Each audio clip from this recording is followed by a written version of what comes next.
Hello, everybody. Welcome back to Rant Line Radio. This is the Carcast after USC's 38-20 blowout loss to the UCLA Bruins at the Carcast at the Coliseum. It's not a Carcast. They should name the Coliseum after the Carcast. I think that would be a good idea. I think we'd all be in agreement with that, personally.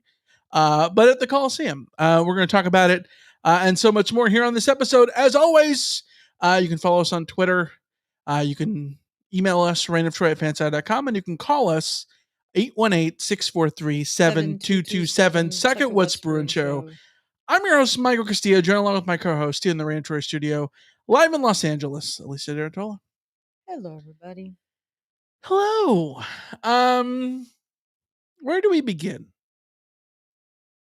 We begin with the fact that I was already sick coming into today, and watching that game did nothing for my health. It definitely made it worse. That was just pure embarrassing. Straight up embarrassing. This is twice now this season that USC has had their most embarrassing performance of the season against a rival. So that's where we start. Yeah, this was one of the weirdest games I think I've ever seen. In the sense that USC Analytics put out a tweet. In a season where the DC was fired, USC's defense played well enough to win against UCLA. The offense had too many negative plays and turned the ball over 3 times and turned it over on downs twice, leading to 4 touchdowns and 28 points for UCLA. The Bruins earned 21 points off of short fields and 7 directly off of a turnover. USC's defense only allowed 10 points on normal drives. There weren't many normal drives in the game because SC turned the ball over a metric crap ton in this game. Multiple fumbles. There was an interception from Caleb Williams. The fumble from Marshawn Lloyd ended up turning into a scoop and score for the Bruins.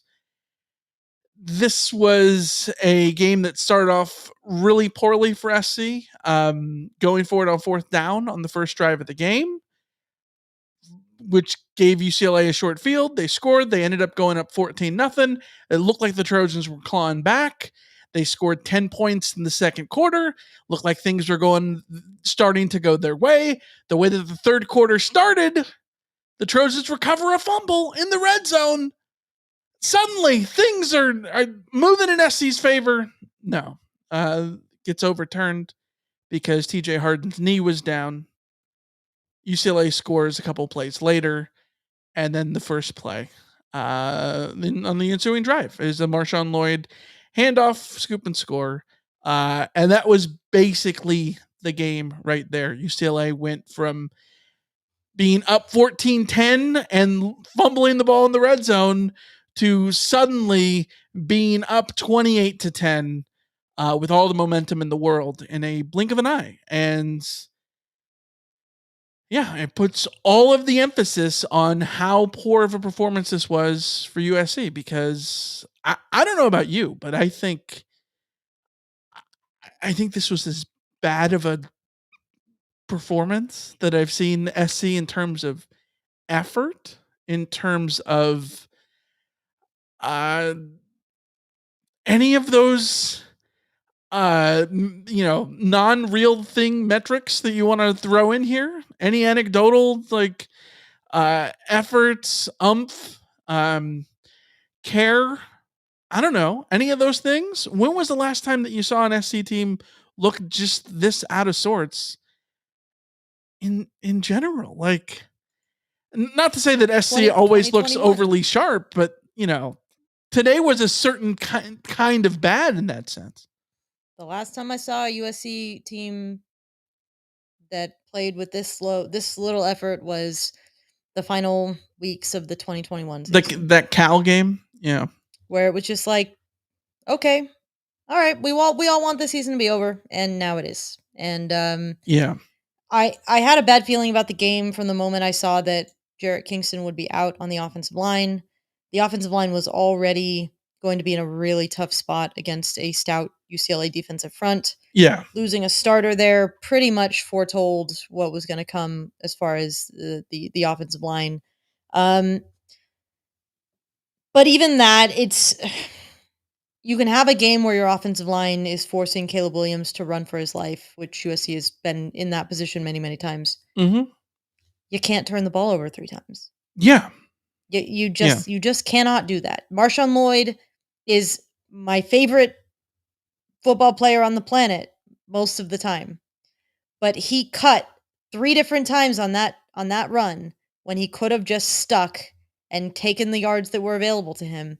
He cuts, and then he cuts, and then he cuts again, Mm-hmm. and then he gets hit, and he does a devastating fumble that loses USC the game effectively.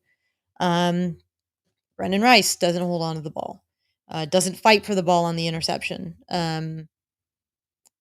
It's always these kinds of games where your best players, your most reliable players, the players who've dragged you through it, are the ones making the critical errors, and that's how you end up losing a blowout loss to a rival. In Notre Dame, it was Caleb making critical errors. Today, it was Brendan Rice and Marshawn Lloyd making critical errors, along with all of the other problems that this team has had all season. So it's complicated, but it's also very simple at the same time. Yeah. You simply will not win a lot of games where you give away 3 touchdowns. You certainly 3 interceptions. Sorry, 3 turnovers. Yeah. You certainly won't win a lot of games where you give the opposing team free points in terms of touchdowns. And you're not going to have a lot of winning seasons when your turnover margin is in the negatives, and that's where USC finds themselves now. Yeah. USC will finish the season with a -2 turnover margin, which is worse than the 2021 season, by the way. Last year's turnover margin was +21. And yeah, they had a ridiculous turnover luck that was always going to revert to the mean. But this year they had half as many turnovers forced and twice as many turnovers given away. And that's how you end up 7-5. Yeah, and I think the thing is the turnovers really compounded in the games like this. The Notre Dame game, and which was what was that, 5 turnovers in the Notre Dame game, I think. Mm-hmm. And the UCLA game are there's 8 turnovers right there. And in a lot of ways, the more I think about it, those 2 games are the same game. This sounds crazy, but like in terms of like sheer defensive performance on a per play basis, today was SC's best defensive outing of the year. They held UCLA to 4.7 yards per play, which is the lowest that they've allowed all season. I'm not going to sit here and say that this was a great defensive performance. In general, it wasn't. They allowed 13 third down conversions, which is insane. I went back and looked very quickly on CFB stats about they were 13 of 20. Yeah. Which is good for, what's the percentage on that? 70. 70%, which is horrific to be giving up. 65 actually. Yeah. Either way, anything above 50% is horrific. When you're doing it, when you're facing 20 third down conversions and they convert 13 times, that's horrific. Right. CFB stats has stats going back to 2009. The most USC had ever given up in a single game was 11. And that was rare. Like, it was extremely rare for USC to have given up 11 third down conversions. That's the defense. Like, that's what right. This defense is just not. We know what this defense is, but they still, like, despite that, like I said, they held UCLA to 4.7 yards per play, which this is not a world beater UCLA offense. So, like, I'm not saying that this is not sitting here saying that this was a great defensive performance from SC, but it was enough. It should be enough for the offense to be able to do something with. And the offense just did not because of those turnovers. SC ran the ball for all of 3 yards, 3 rushing yards in this game. 3. Marshawn Lloyd ran for 17 yards on 8 carries, averaging just 2.1 yards per carry. Austin Jones, 6 carries, 6 yards. Zachariah Branch, 1 carry, 0 yards. There's a whole bunch of Caleb Williams negative yards. A lot of those are sacks. But the sack adjusted rushing yards for USC was 1.6 yards per carry. And I'm going to sit here with the hottest of hot takes that I've ever said in a, like I was telling you before we started, this might be the craziest thing I've ever said in a game. I mean, after a game. I think SC ran the ball too much. They ran the ball for 3 yards. I think they ran the ball too much because it was evident from the very first drive that running the ball up the middle was not going to be productive. And SC continued to do that into the second half. And I don't understand why. I didn't think that Marshawn Lloyd was put in a position to succeed. I didn't think that Austin Jones was put in a position to succeed. When SC had the best sort of drives, they were the drives where they were getting those guys out in space. They were trying to go away from running right at UCLA's front. That fourth down play on the very first drive of the game, like I don't hate a fourth down, go for it on fourth and short, but we know What I that hate this there more, what is the play. what I hate no, the what play. I hate there more is the third down play. 3rd and 3 and they go empty set. And then you end up in a 4th and 1 situation and you fail there too? No, Yeah. not it. Yeah. It's I where were the option plays in the running game? I don't know. We saw all those option plays in the very first game against San Jose State, and then they went out of the playbook. There was an option touchdown against Notre Dame. I think they've ran like 2 or 3 option plays the rest of the year. I would have liked to see what they could have done today. I don't. Would they have made a difference? Maybe not. But Well, anything part of the other problem than the runs that they called, and if they were going to just try to run up the middle, then you're running the ball too much and don't do it because it wasn't going to go anywhere because it didn't. that's part of the problem is that when and I say this all the time, but it's true. When your offensive line is not functional, it doesn't really matter what you think you can try to do. Right. Your offensive line has to be functional in order for you to execute most of the things that you want to see. Uh, Yeah. USC has not done some of the things that you can do to to deal with the fact that your offensive line is non-functional. The quick passing game is not something that USC has relied on often enough, They did and it when they against did, Utah, though. They did it against Utah yeah, because there was such a emphasis to not let the offensive line lose them the game against Utah that they went so heavily into the quick passing game.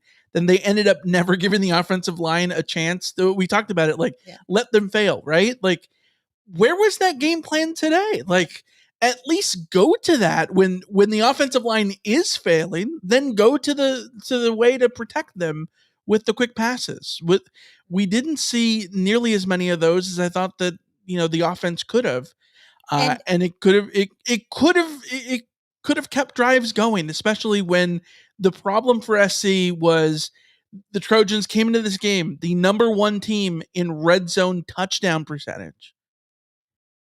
And the problem is that they didn't finish off their drives. yeah. In the second quarter, 2 drives they did not get into the end zone, and if they do, the 2 red zone drives that they get into the end zone, and then they get in there in the third quarter, like they have 28 points, and suddenly they're right there in this game, but Mhm. they didn't do that. They had to settle for field goals. They missed a field goal, and all those things compound. And it doesn't help because those drives ended up stalling because what happened on third down? UCLA could pin their ears back, Mhm. get after Caleb Williams, and get the sack, and that sort of doomed the drive. Yeah, and that happened way too often. Yeah.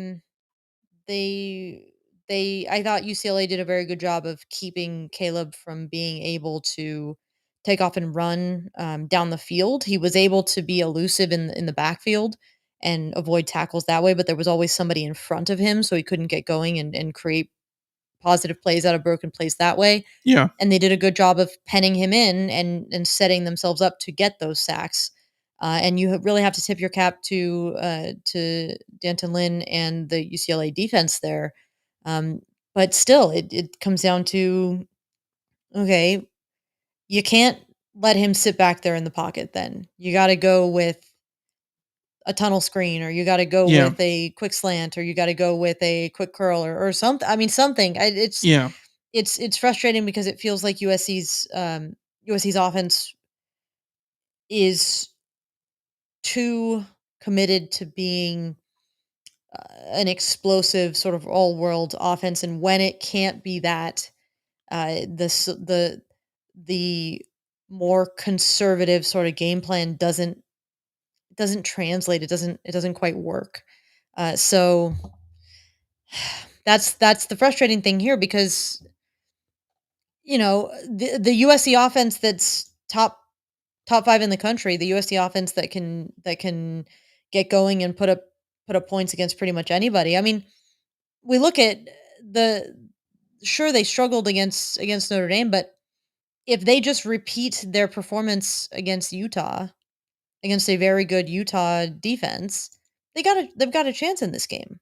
But You the repeat la- the performance in terms of not turning the ball over? yes, in terms of not turning the ball over, in terms of competing Well, I think against a it difficult could have been very defense. similar in that sense, Yeah, where they didn't turn over the ball. They didn't necessarily do a lot on offense against Utah, but they didn't turn the ball over. And by not turning the ball over, you give yourself a they chance. at least gave themselves a And that's chance. why Yeah. it's an execution issue. I can scream about how Marshawn Lloyd needs more carries, but if he fumbles the ball that way, and that's not the first time he's fumbled in a really bad spot, Yeah. then I get, you lose trust. And I can sit here and scream about how Brendan Rice could be a really top level receiver for you if you not force fed him, but decided that you were just going to get the ball into his hands and just go for it. And they did that in this game: 8 catches, 147 yards, and a touchdown. He has a huge game, but he also fumbles. He's also at the scene of the crime on an interception. Like, you can't ask for the more of these concepts to be fulfilled, and then turn around and have the mistakes come from your best players. And you certainly Yeah. can't ask your quarterback to go out there and be Superman every play when his offensive line is getting destroyed on every play. Like, it just sucks. The whole thing sucks, and the vibes were off from the get-go. And Yeah. um Do you think this was do you think some of this was like the 2013 game, where 2013 game, it lot was on the line. That was the game that Ogeron lost as the head coach. That SC just got dominated at home. But a lot was on the line in that game. But SC suffers an injury on the offensive line on the first drive of the game. Marcus Martin, I think, got hurt Yeah, on the first drive of the game. yeah, And he's out. And there was a lot of energy in the Coliseum that night. And he immediately just got zapped. And it felt like the air was completely out of the balloon at that point. And UCLA just dominated SC the rest of the way. I almost felt like that was the case today, except there never was any energy at the Coliseum no, because there was no reason for there to be. SC is coming into this game off of a second half of the year in which they've been bumbling along and stumbling. And then on top of that, you get the news in pregame that they're going to be with they're going to be without Kingston on the offensive line, and it's kind of the same thing where, like, given the way that the game goes, they get no push up front on the offensive line. It did seem like they were sort of doomed with going up against a UCLA front that is so vaunted that we talked about. Like, their UCLA defense is legit, one of the best in the country, especially at stopping the run. And when you have one of your offensive linemen out, that only adds to it, especially when this is an offensive line that we know that has struggled even when they're fully healthy. Andrew in the chat says that the offense is not the issue. I beg to the offense is not the issue in a macro sense. in the macro sense. In the story of why USC loses this game. In this, yes, then they are, yes. The offense is why SC lost this particular game, and both of the rivalry games. Both of the rivalry games, SC gets jiggle bagged, and it's because of the turnovers. It's because the offense wasn't able to answer the bell because they turned the ball over and they put the defense in a position to not succeed on short fields and all those things. It was the offense today. This isn't necessarily a competition. It doesn't need to be a competition of whose fault it was, the offense or the defense, because this was a team lost in every sense. We came into the game saying, man, could USC put together a complete performance? They did. A completely bad performance. Oh, that's valid. Yes. This could have been so much worse too. Like, given how bad the offense was in terms of not finishing off their drives and having turnovers and all of those things, had the UCLA offense been better and finished off their drives, which they didn't do a lot of times, they missed a field goal.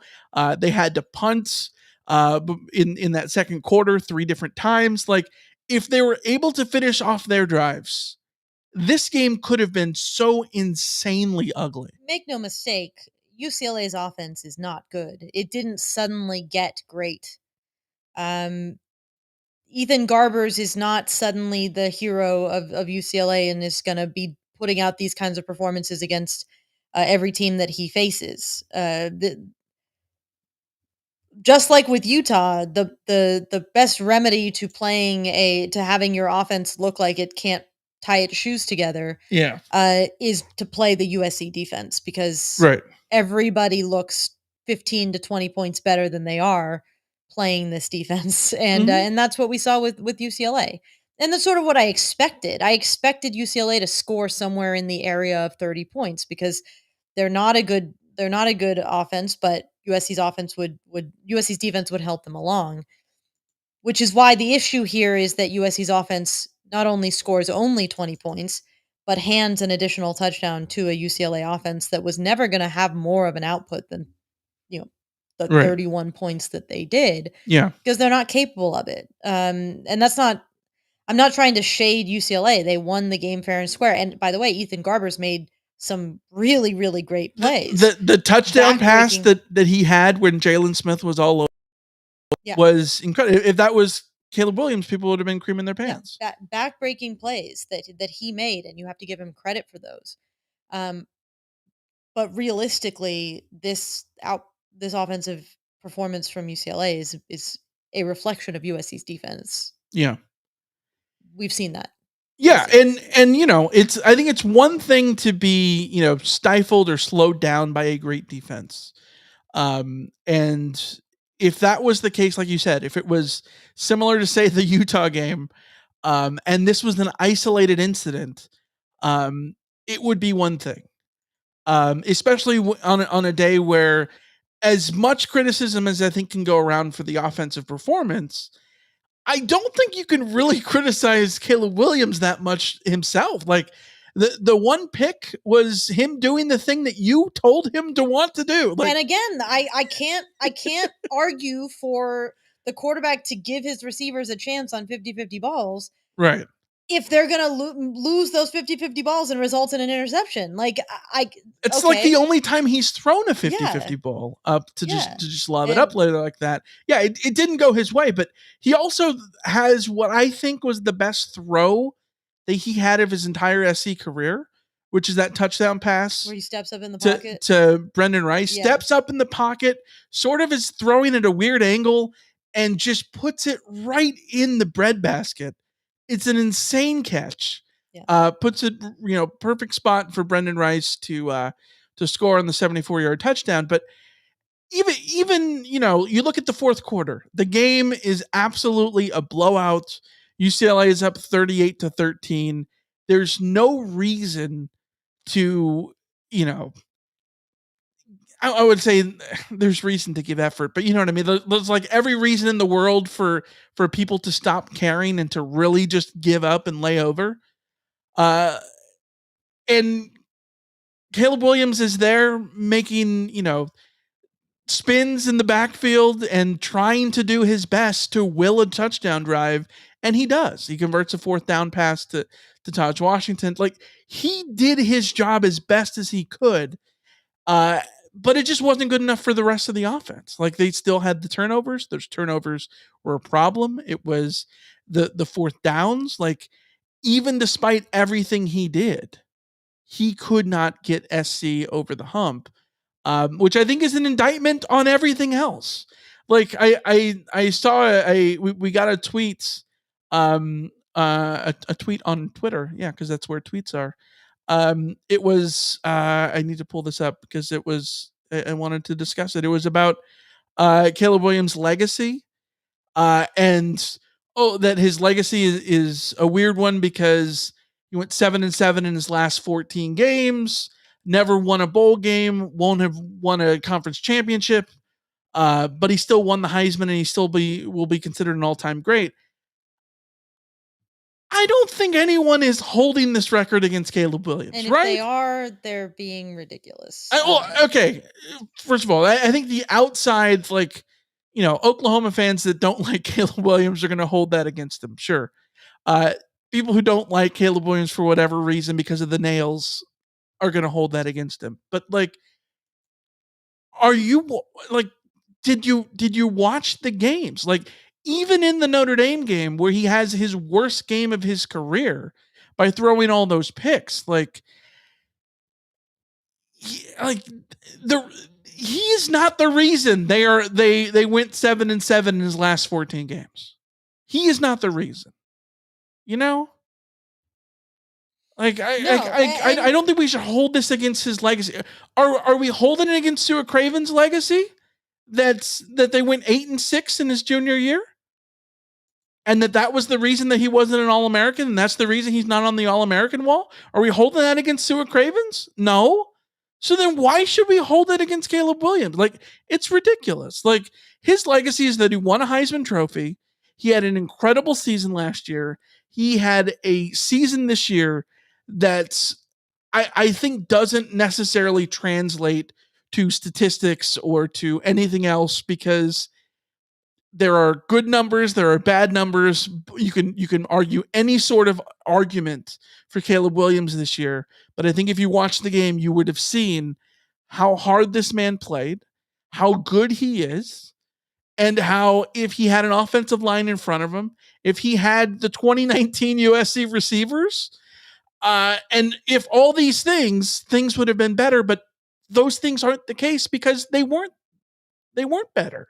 And last year, people could say, oh, well, this team would be bad if it wasn't for Caleb Williams. Yeah, that was stupid because he was there. And you can't just sit there and say this team would suck if not for Caleb Williams because he was there. And that's why SC didn't suck.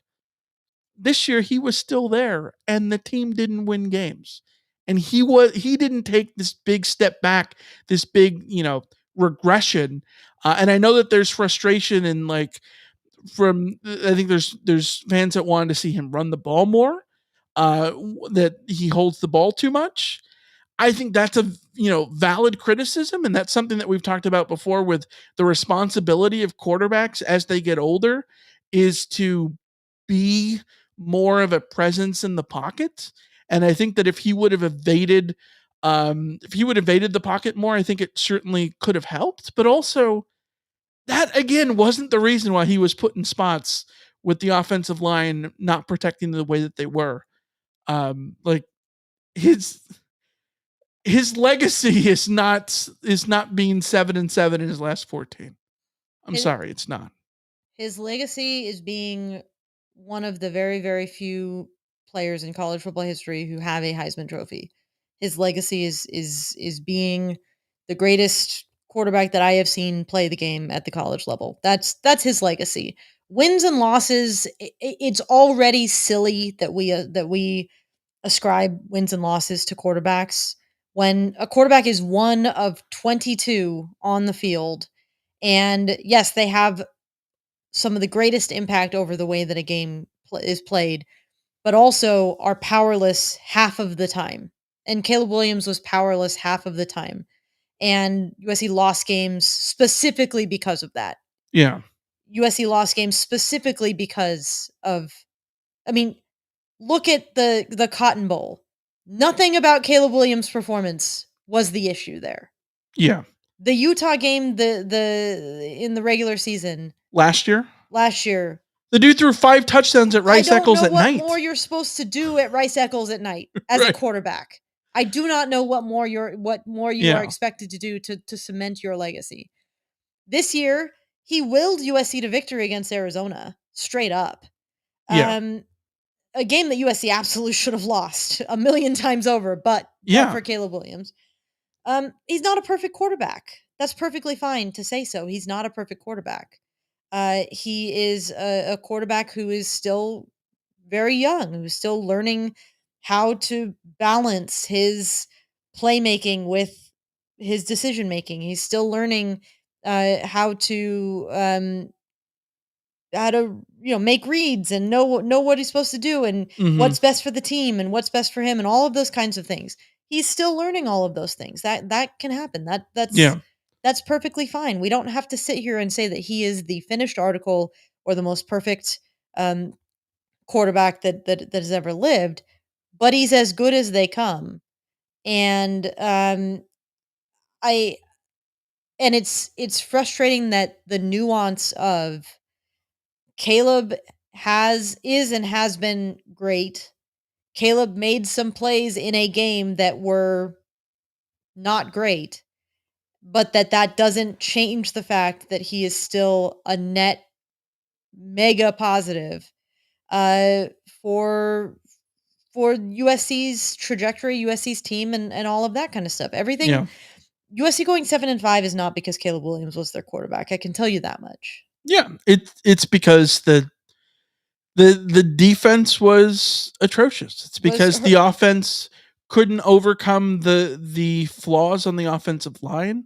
They couldn't overcome a lot of these things. And what does it all point back to? Coaching in so many different ways, right? Like, yeah, I think there was a lack of execution in so many different areas. But how many times can you point to a lack of execution and not just say that well, why is that? Like, it can't just be a lack of execution every week. Yeah. The offensive line wasn't good enough this year. Absolutely. Well, this is an offensive line that was sort of handpicked by this coaching staff in the transfer portal. So, did they pick the wrong guys? Did they not coach them up together? Was the problem that they didn't get enough um, uh, time to gel and have the chemistry, that you need more chemistry than one off season? Is that the problem? Maybe, but then you shouldn't be in a position to have to rely on transfer guys then. And I know that's But not that's the completely. furthest thing from USC's control here. And Yeah. that's why when it comes to the offense, I'm disappointed, but I'm rather zen in the sense that I don't think that USC is in danger of fielding an offense that's bad next year. I think it will take a step back from being the elite level that Caleb Williams brings it to. Yeah. But it's still going to be a very effective offense next year, in my opinion. In part because the offensive line rebuild has already begun. They're already in sort of in that mode, but you can't speed that up. And we certainly learned that with the transfer portal stuff that I've mentioned before. The idea that you can't rebuild your offensive line through the portal because you don't have that time to build chemistry. You don't have the ability to just plug and play 3 or 4 different guys into an offensive line unit and have them all be ready to gel, and also cross your fingers and hope that you have injury luck and all of that kind of stuff the whole way through. So it's a difficult piece for the offense, but it's a piece that USC is working to sort out and will hopefully take a step towards sorting out next year as they continue to recruit and bring in guys that they need. Yeah. Um, But at the same time, like, you could speed up that process if you had hit on any of the elite offensive line recruits from last class. You could speed up that rebuild if you hit on local elite offensive line prospects for this coming class, all of that kind of stuff. So like there are definitely things that USC needs to figure out Right. on offense, but Yeah. it's also Well, the area where they couldn't just hit advance button and move forward to have it be fixed by the time the 2023 season was around. yeah. Yes. I think there's a lot of areas where I think you could absolutely, fix completely everything with the transfer portal. Like, um, Andrew in the chat points out that UCLA rebuilt its defense through transfers. Yes, and so did Oregon. And I think SC tried to do that this year and could not get it to do to go. I think that, but the problem is you can't sit here and say that the transfer portal didn't work out on either side of the ball, um, and But have it it sort of the excuse of anything else because like but it worked then out and it didn't. This is the problem. Any transfer what part portal, did it work out? Marshawn Lloyd, Brendan Rice was a transfer in. I'm talking about Uh, this past off the season though. this past well, Mar- Marshawn Lloyd, Bear okay, Alexander, yes, arguably outside from Caleb Williams, the two best players on the team most of the season. yes, and how Cr- about every I but think like did there Christian Roland Wallace has, if not for everything around him being horrific, has been a but perfectly adequate addition. did their impact affect USC's performance on the field? I would say no. But that's my point, though, is that when it comes to transfers, people need to remember the thing that we've been saying all along, back from before Lincoln Riley arrived, that with transfer, the reason we were going into the 2022 season saying, slow your horses, guys, it's going to be a process, let's see how it goes, is because the transfers are all still 50-50 propositions. Yeah, And you're going to hit on half of them, you're going to miss on half of them. And that's sort of what we've seen from USC in the transfer portal. yeah. So you hit on Bear Alexander, great. But the fact that you didn't hit on a linebacker didn't. But I think it needs to not just be this thing about hitting on it or not, because I think you need to be able to put your guys overwhelmingly in position to succeed, whether or not you're hitting on them or not. And I think that so much of SC's issues for the last 15 years has been whether or not they hit on somebody in recruiting or the transfer portal or not. You look at all the great recruits that SC has had in the last 15 years. I mentioned Stuart Cravens, Leonard Williams, Juju Smith Schuster. Okay, those are three guys. There's Adoree Jackson. We can go on the list of all the dudes who, Drake London, who panned out and all those things. But there's also the dudes that didn't, the 5-star guys, the Monty Jackson, who's a 5-star guy who's not playing like one, right? Um, we can talk about the all of the 5-star talent that SC got in the 2014 class that didn't end up coming to fruition, right? And not just guys like Osa Messina who did things to take themselves off the roster with off the field stuff. It's more than that, right? And if SC was able to get the most out of their players, in every single coaching staff, I think those coaching staffs would have still been here. And here we are, under the Lincoln Riley regime. These are supposed to be the things that were supposed to be better. They're not. The Trojans are not developing their players on offense or defense. On offense, I really thought that you would see a lot of development of guys at receiver and on the offensive line, and that hasn't been the case this year. Those were the two weak points on the offense, and I think it hurt SC specifically, leading to things like turnovers and whatnot. And yes, you got Marshawn Lloyd, who looks great, and he has his big moments and all those things, but I hate to be the bearer of bad news, but like running backs, you can find like the impact of a running back is so minimal compared to the offensive line. And when the offensive line isn't working for you, that sort of dooms everything else. And then you look at on defense and how the Trojans are not able to develop those guys. rather than just, did we win the lottery or not? Is this a Stuart Cravens or is this a Jamel Cook? Right, but what you're Like it shouldn't be that. You but should what be you're able to foster and develop these things. yes, Uh, and what you're talking about is the long term is creating long term health of your program, yeah, and USC clearly doesn't have that on the defensive side of the ball. I think right. Lincoln Riley needs to open his eyes and maybe an evaluation of his offensive staff, because and okay, this is me. I have long scoffed at the idea of a special teams coordinator just because I've been through a special teams coordinator that everyone thought sucked, and USC special teams was terrible. And we've got an unwanted visitor in the green room who may be doing things trying to He's been removed. Yeah. Jake popped in for a second. No, but the well, I don't even remember what I was saying. The coaching on the offensive side that really needs to do an evaluation of what it is that he's getting out of those, because I'm not in favor necessarily of having a dedicated special teams coordinator, Yeah. but I will say if you're going to have an outside wide receivers coach and an inside wide receivers coach, Mm-hmm. your wide receivers better block better than USC's wide receivers have blocked this year and Yeah. be more reliable than USC's wide receivers have been this year. And, Right. you can ask questions on the offensive line. You can ask questions Yeah. all over the place. But those are the big questions that Lincoln Riley has to answer so that the development of Which players is obvious. this is the thing I think is so fascinating is, and I know this sounds absolutely wild to say.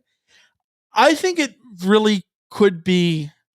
I'm not saying it is, but it could end up being like the biggest blessing in disguise that this season absolutely imploded if it's what forces a lot of inward um a lot of looking inward and addressing, the shortcomings that way. Yeah. We know that Lincoln Riley is going to have to rebuild the coaching staff on defense, and so all those frustrations that you talk about the defensive guys not developing and all of that um, is Angelo in the chat, Corey Foreman, Iman Marshall, Jack Jones, like these guys who came in as 5 stars and maybe didn't play at a 5-star level, and you know Corey Foreman is still there, right? So you hope that changing the defensive coordinator is what's able to propel you to being able to develop those guys, right? And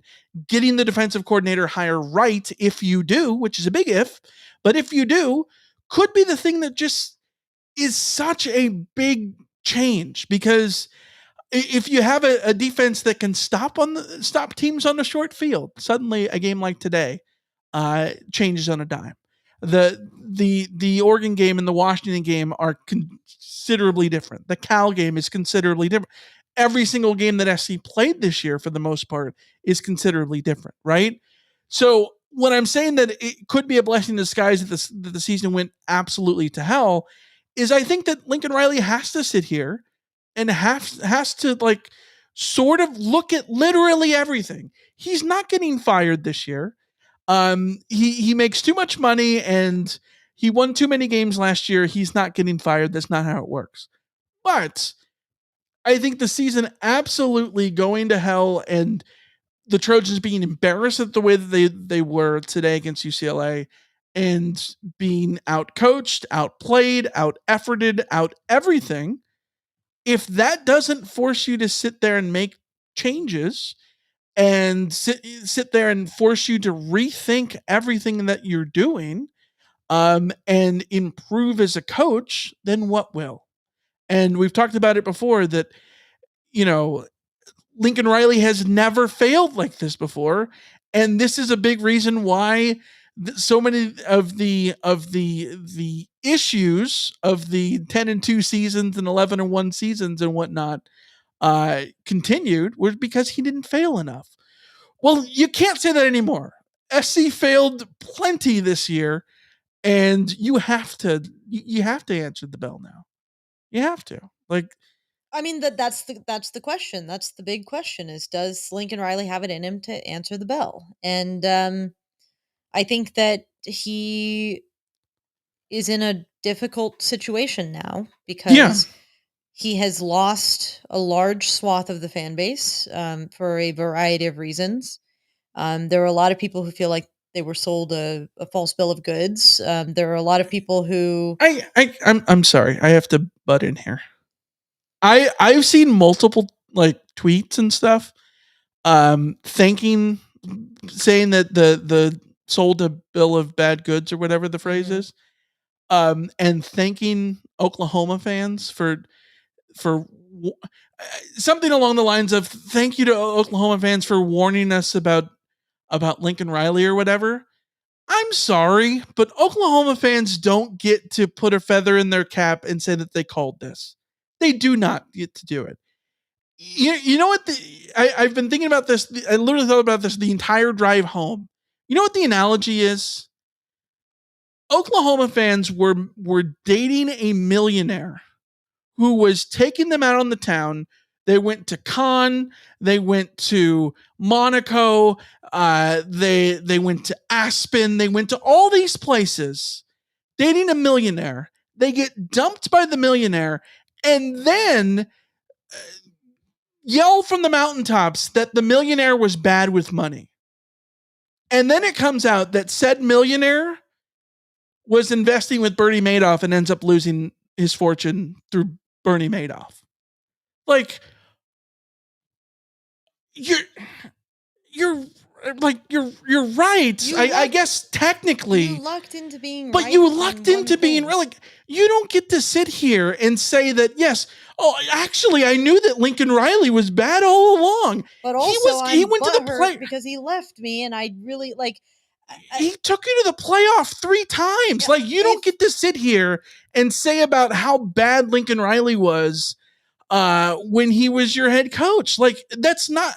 No, you're upset because he left, and then your little nitpicks ended up being bigger cracks. And yes, if you want to say that you're right in the very true technical sense, sure, but you don't actually get credit for the whole thing. Like, no, that's not how it works. The spirit of them being right is not right.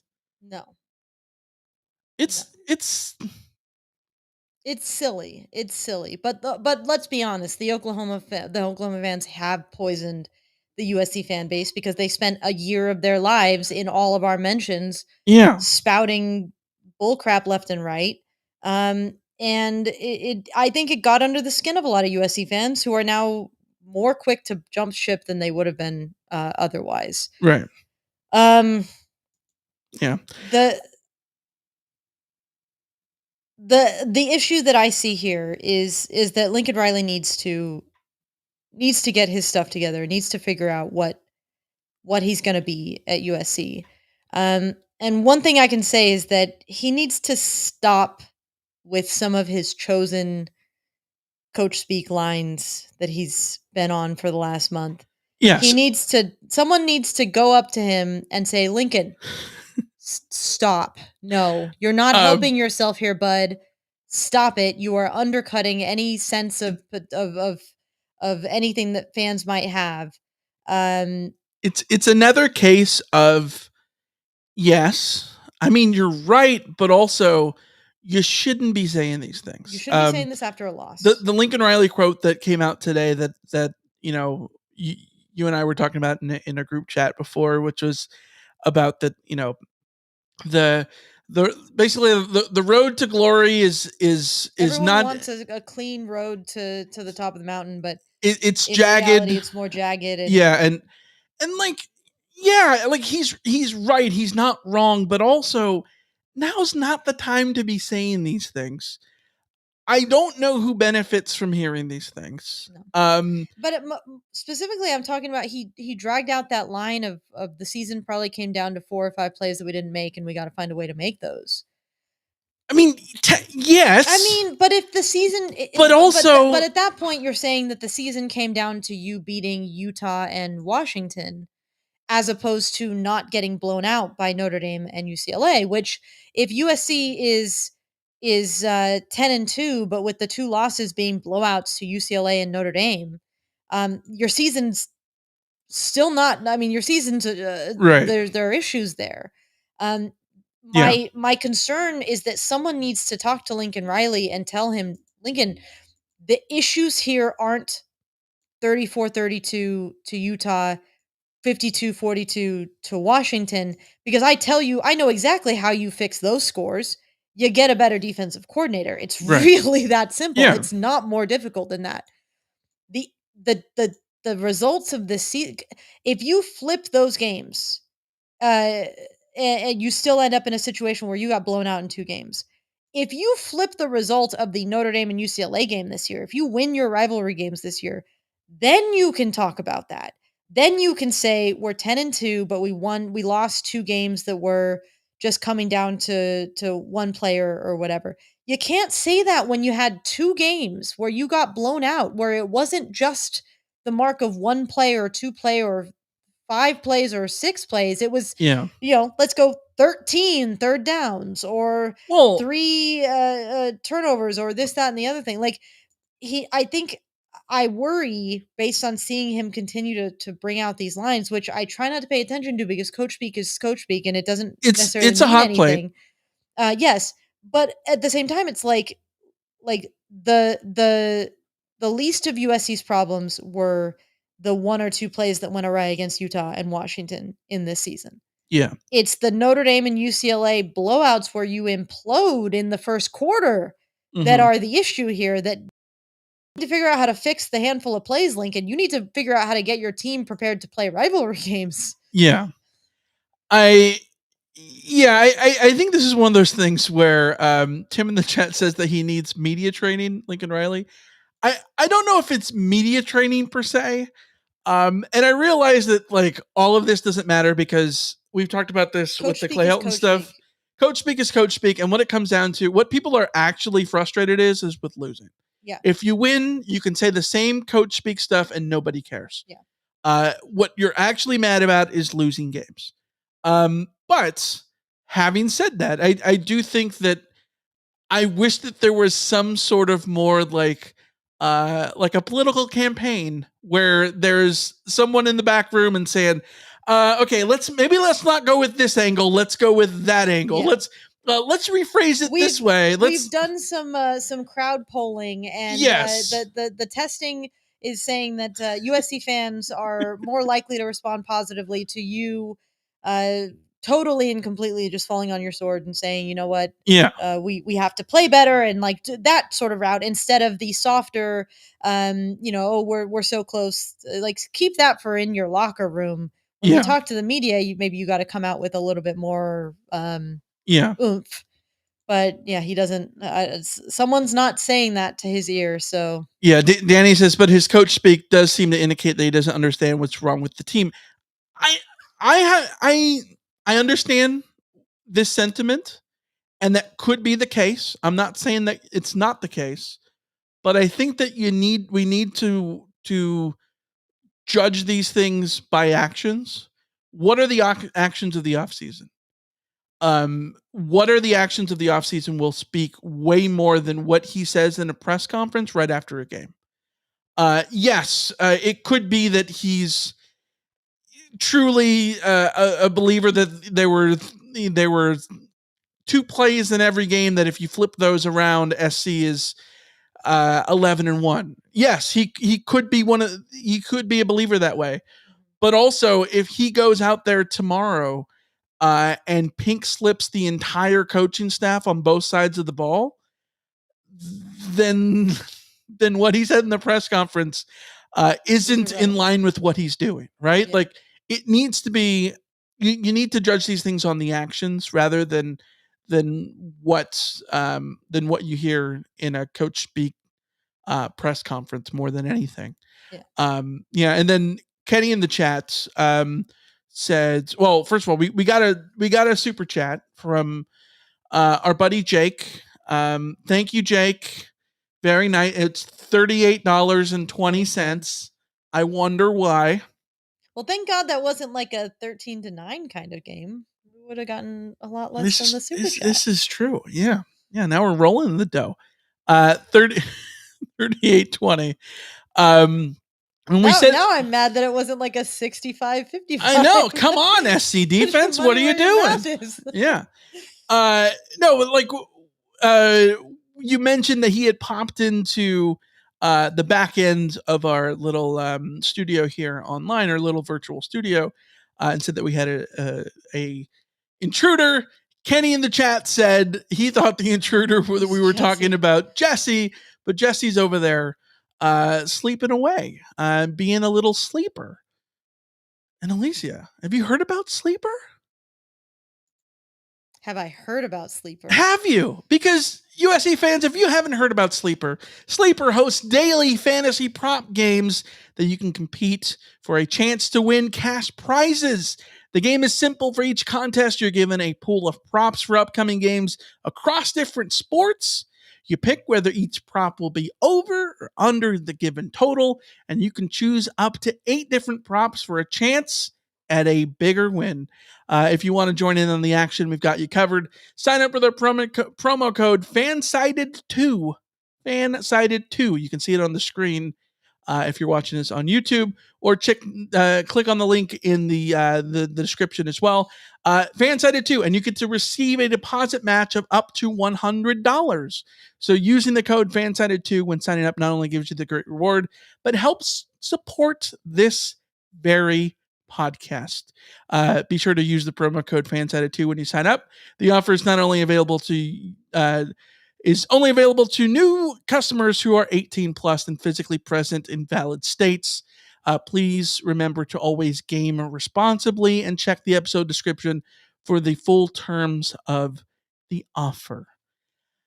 Alicia, we got a bunch to get to, bunch of questions, bunch of stuff in the chats. So let's do that, shall we?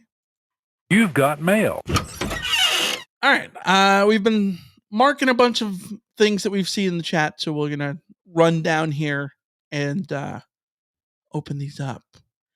Tim says, how is it that we make every opponent look like a conference championship contender? It's a valid question. Well, so here's the thing. UCLA has a legitimately good defense this year. Like UCLA's defense is very good.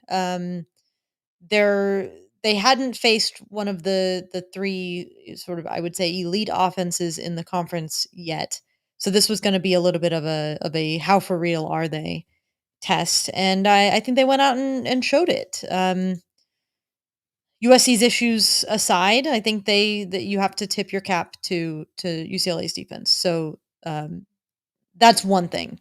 Mm-hmm. The other thing is just that USC's defense is that bad. USC's defense is the worst defense that I have ever laid eyes on. Yeah. So it's easy to look like a juggernaut when the opposing team lets you go, 13 of 20 on third down attempts. Yeah. And I know that we said, like, statistically, this is one of the better performances for USC's defense. That they only gave up 10 points on normal. That isn't a ringing endorsement. It's not great when you're down here and you're sort of just a little step up, but they only give up 10 points on normal drives.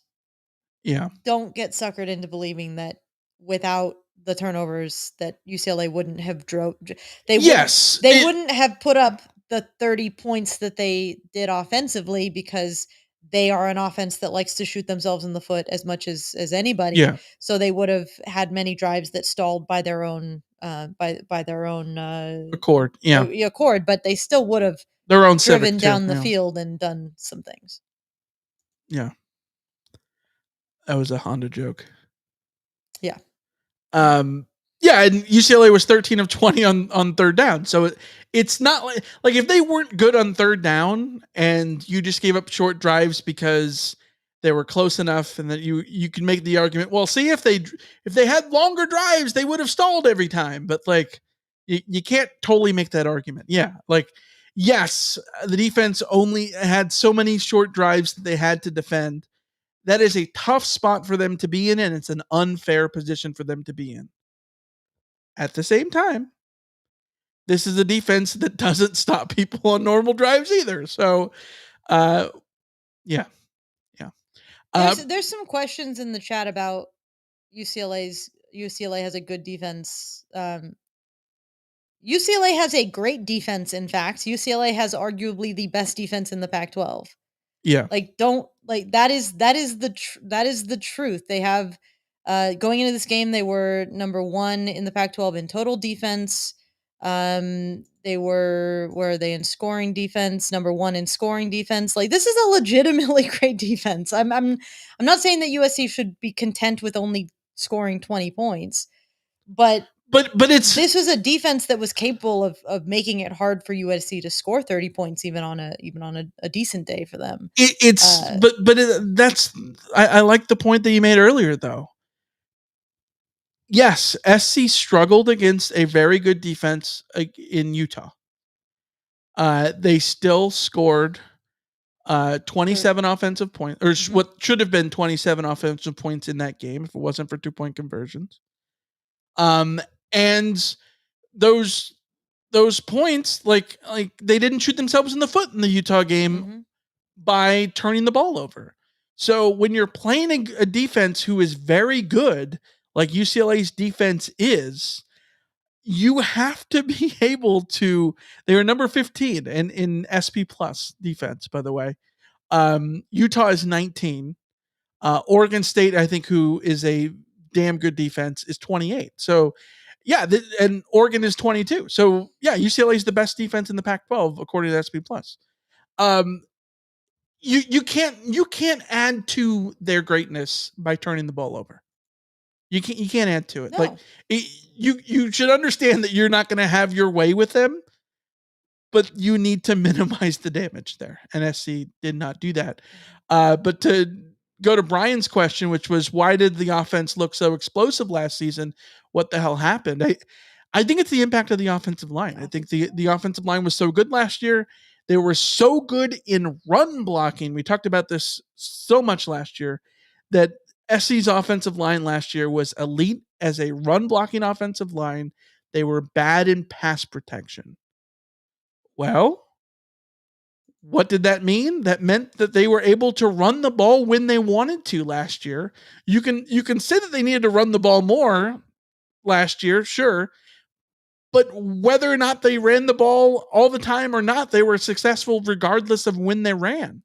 This year is not the case, which is why I can sit here and say that on a day in which they had 3 rushing yards, that I almost feel like they ran the ball too much because it clearly wasn't working, right? Like it clearly wasn't working for them.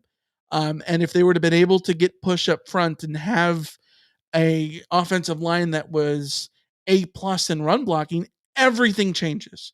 So much stuff is easier. They're able to keep the defenses off balance by having to account for the run, not drop so many guys into coverage, all of those things. So many things are better with a better offensive line. So much of it. It's really that simple, guys. Yeah. The offensive line matters. The offensive line last year was able to go up against a very stout Notre Dame run defense and set a tone early in that game by running it down their throat. Yeah. This year's offensive line could not do that. Yeah. And it makes a difference. SC went into Rice Eccles and ran the ball well at Rice Eccles too last year. Yep.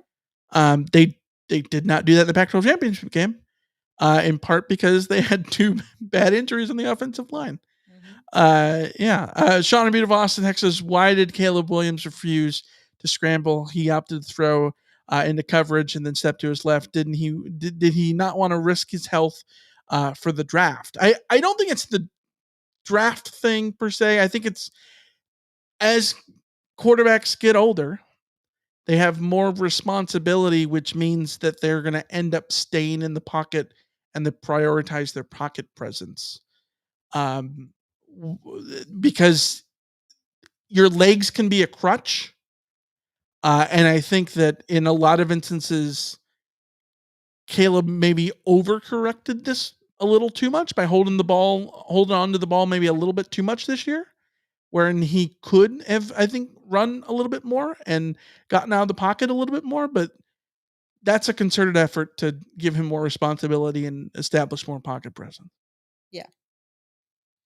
And We saw this with it's hard Darnold to, in year 2 too. it's hard to necessarily fault him for that when quarterbacks are getting injured left and right in college and the pros. So you Yeah. look at what happened to Jordan Travis today. I think it's a lot easier to not judge Caleb for protecting his body. Yeah. Orcliffe in the chat said that Caleb seemed more elusive last year. I don't know that he seemed more elusive as much as I think he was more willing to run. I also think there's a big difference between a scramble that begins because the offensive line is broken down immediately and you are forced to abandon all your reads and just go and run for your life.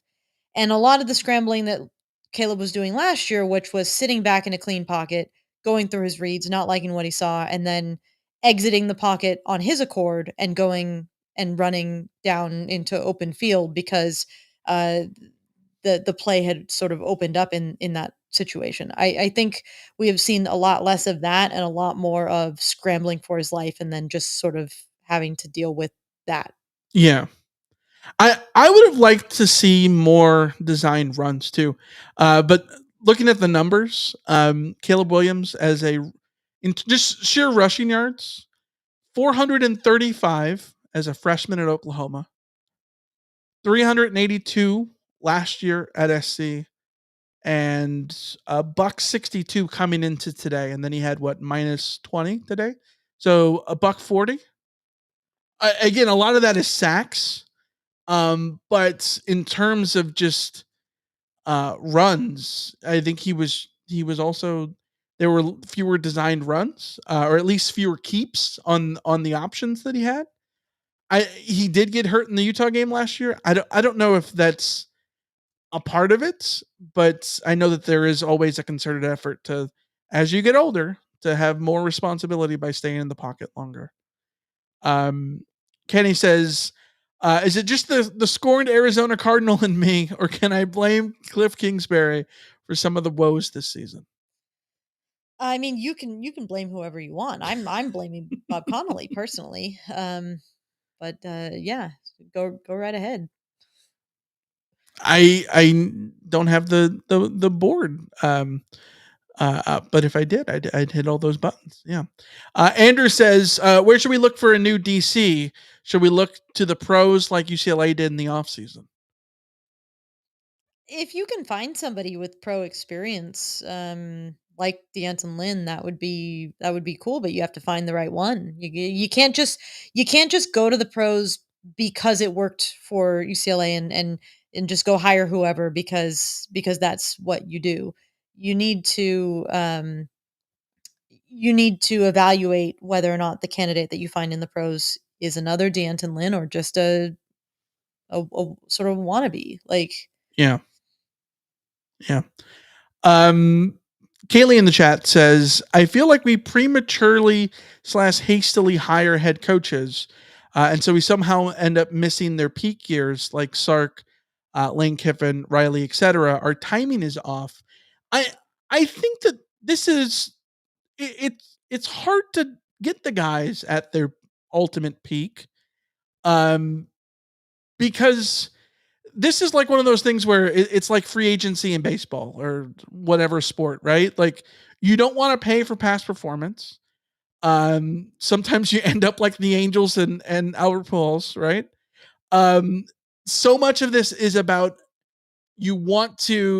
ideally you want everyone to be like the Acuna deal where they signed him for so many years hoping when he was a rookie that he was going to be the superstar, and he ended up being that way. But like the guys at the peak, the Nick Sabans of the world, those guys aren't just available.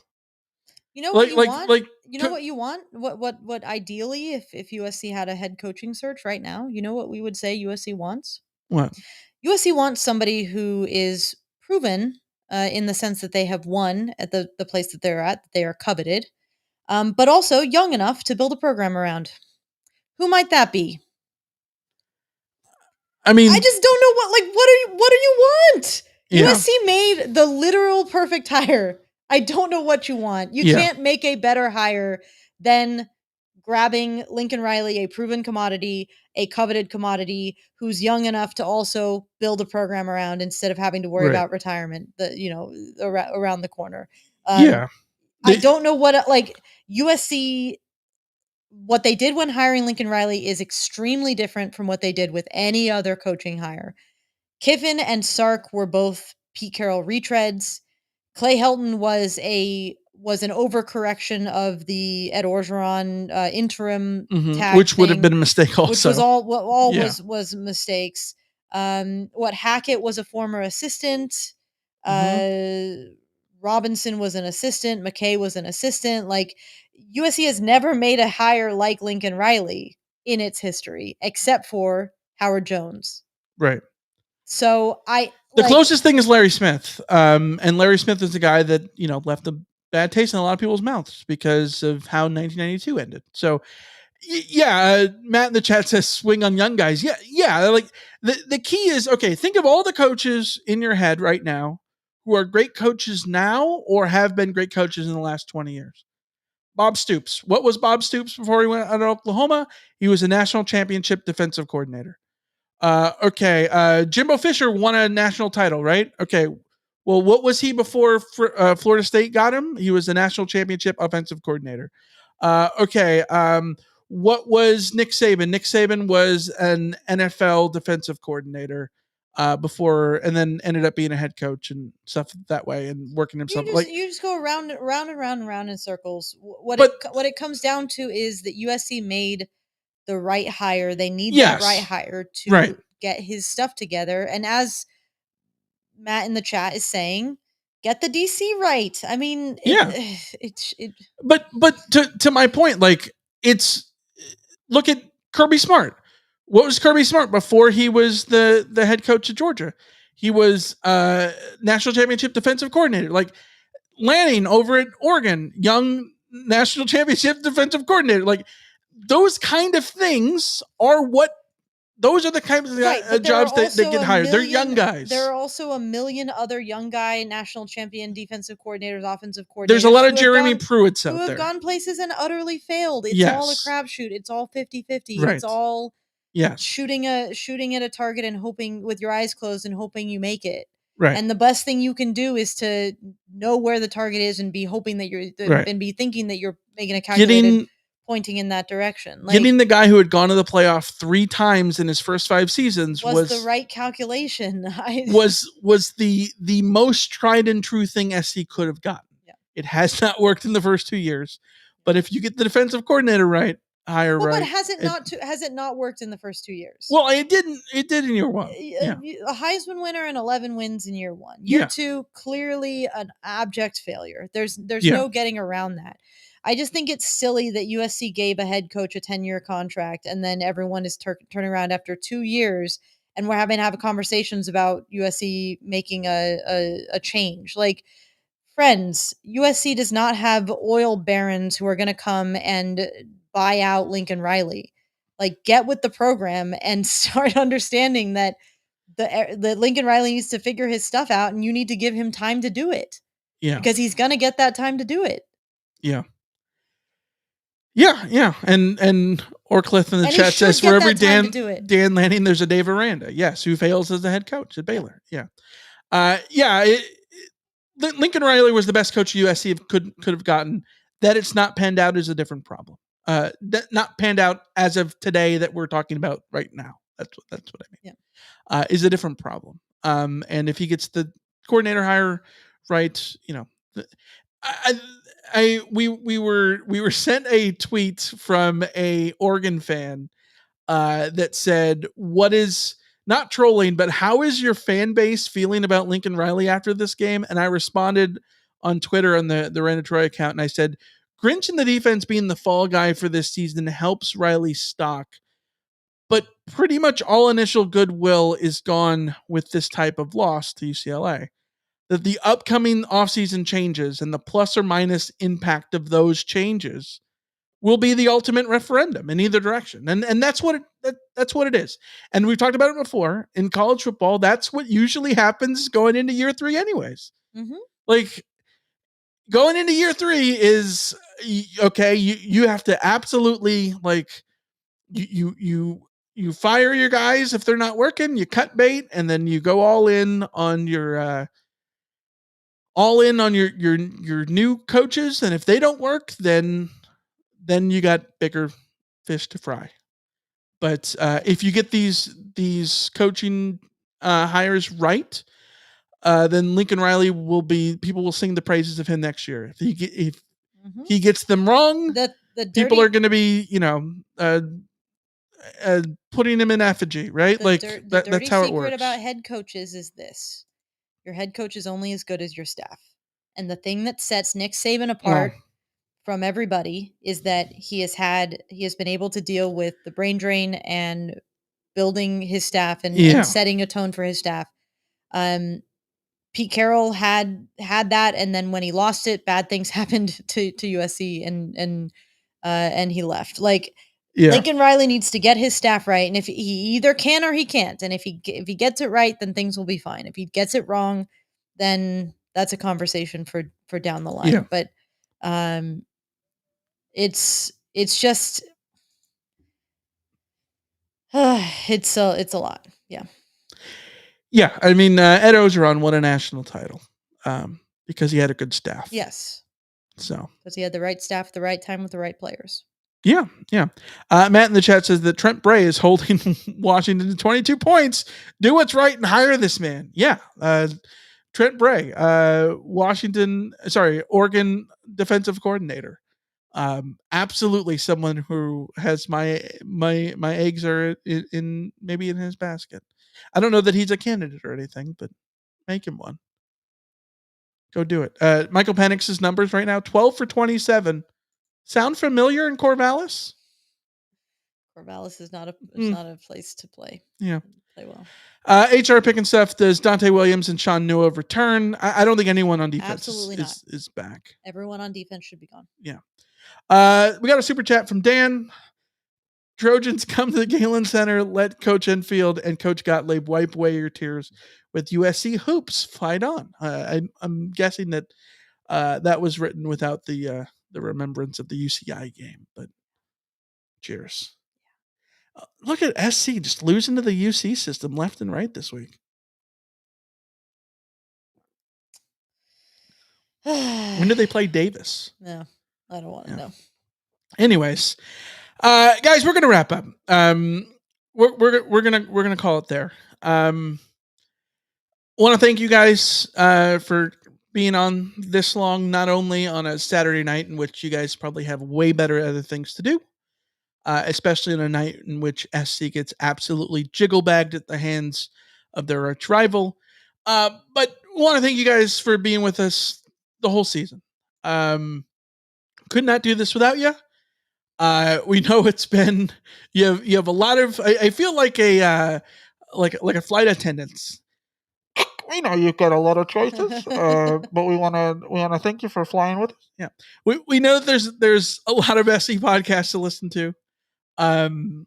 There's a lot of great ones out there, and we appreciate that you are spending your time with us right now. So we love you guys. We appreciate you. We will be back later on this week, but also probably not going 4 times a week as we get into the bowl season and the off season. I think we all need a little bit of time off. But yeah, we thank you guys. I think at some point we'll put up a survey. We haven't done a survey in a few years, but we usually do a little survey of our listeners, and I think that'd be a good thing to do, to survey you guys to help us improve the show going forward. So yeah, thank you guys, and yeah, and onward and upward, and we'll see you next time. Cheers. Next season. So fight on forever to your mom, Mark. Yeah, absolutely. Our thoughts are with you. So until next time, we'll see you. See ya.